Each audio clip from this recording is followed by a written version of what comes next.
and then somebody goes, "Oh, hey, are you the guy from the internet?"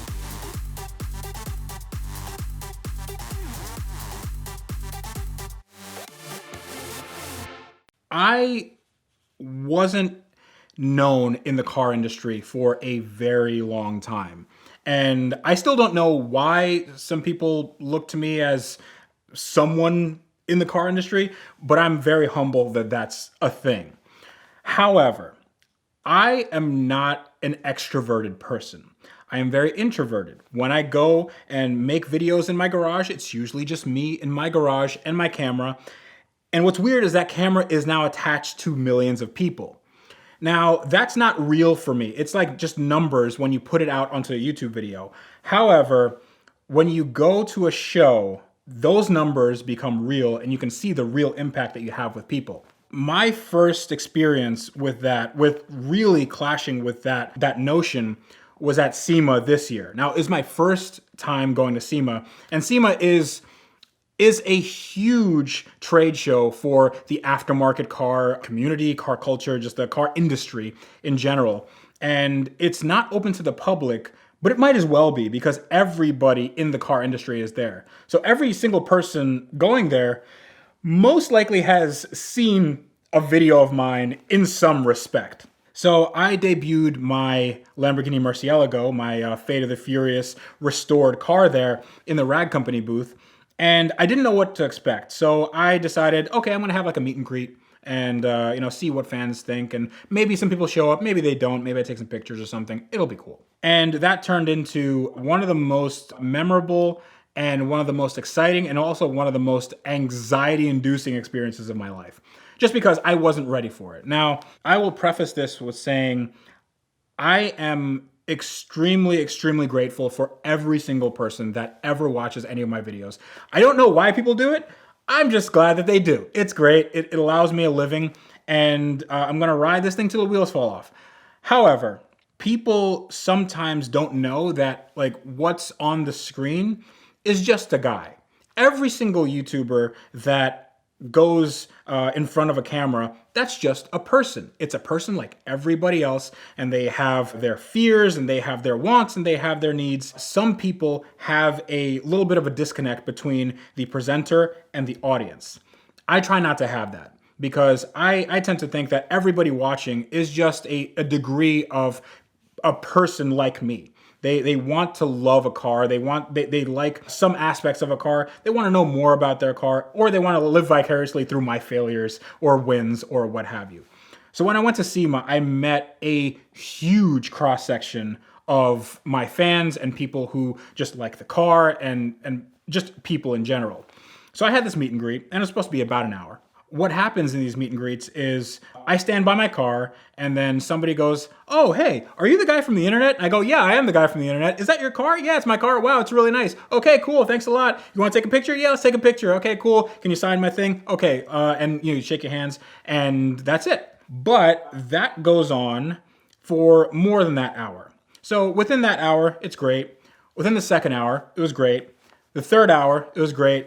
By the fourth to fifth hour, I was like, I'm not getting tired physically because you're just standing there and you're not really doing much other than taking pictures and smiling. But emotionally, it was so draining because you start feeding off the energy of those people.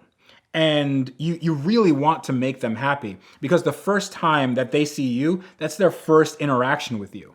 And you can't mess that up. You can never be rude. You can never do anything to mess up that interaction because the last thing I want to do is, if somebody takes time to come see me or come see my car and they could be doing something else, but they want to go see me, I have to make it worth their while. So what I noticed is when there's a large crowd, coming in and out and you're taking pictures and you're shaking hands and you're smiling and talking to them, when you get a little bit of a break, your body just shuts down.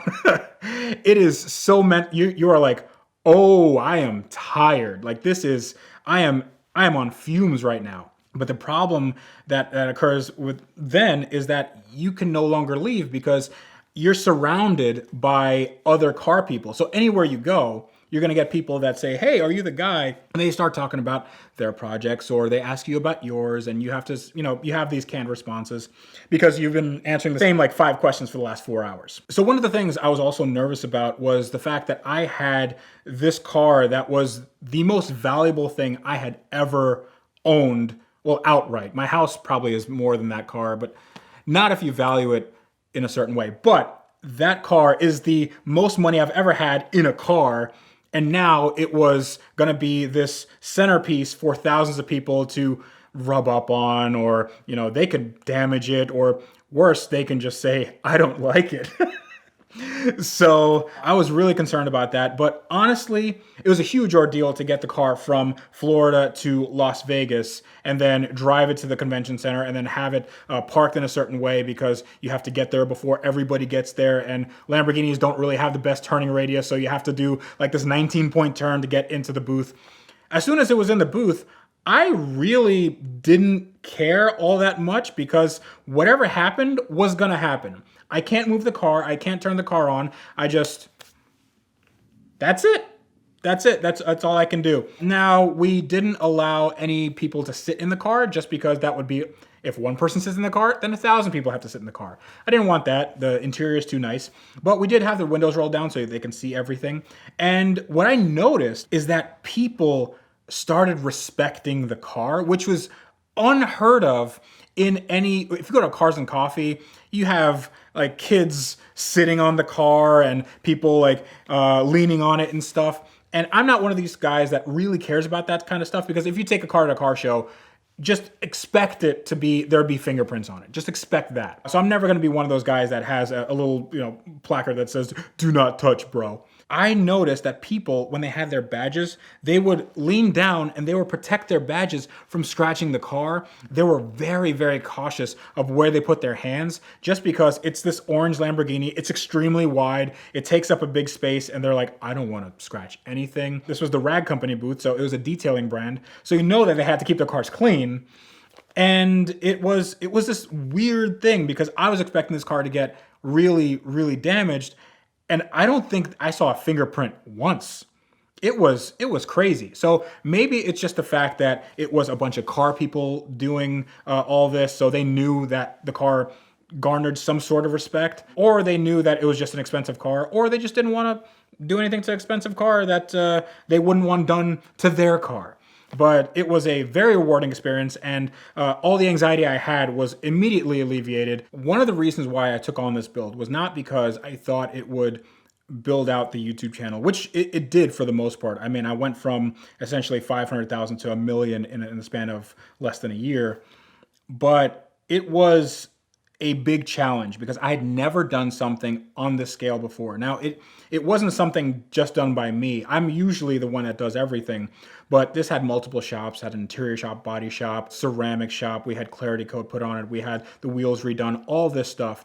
And it was a big group of people, of like-minded, very hardworking people coming together to put this beautiful car together. And I was so proud of the outcome of everybody's efforts. And I hope that I gave everybody the credit that they deserved. I mean, I will shout them out from the rooftops till the day I die. They did an amazing job. But this is one of those cars that, when I drove it for the first time, like I really drove it for the first time, I did a shakedown run by my house, I got a little misty-eyed. Like I got teary-eyed, because I was always a kid that, I never grew up with money. And I never grew up with, thinking that this would be my future someday. I was always thinking that, well, that car is just unobtainium. That's for other people. I'm going to live in my little world here. I'll try to live within these parameters. And at some point, those parameters became such that I could get this car. And not only is it a nice car just to begin with, but it had the provenance from this famous movie that I was a big fan of. It was the hero car, and it was seen by millions of people from my own efforts, which was crazy. I mean, this is nuts. This entire thing is nuts. None of it makes sense. And when that hit me, I got a little emotional. But this project is probably my favorite project, just on a very personal level, because the Murcielago had been one of my dream cars for a long, long time. And then, they say you shouldn't meet your heroes, but honestly, that car is so good. It drives great and it sounds great and it looks great. I mean, that is a hero I would meet every day of the week. We'd like to thank Vincero Watches for supporting the VinWiki YouTube channel this month. Vincero makes a great selection of beautiful watches that are extremely well made, and in fact they spend 5 times more than any of their direct-to-consumer competitors on their materials. They just came out with this Apex race watch that happens to match my 430 Scuderia beautifully, and I'm sure they've got something that'll go with anything you want to wear or drive. So be sure to check them out and find your next great watch today.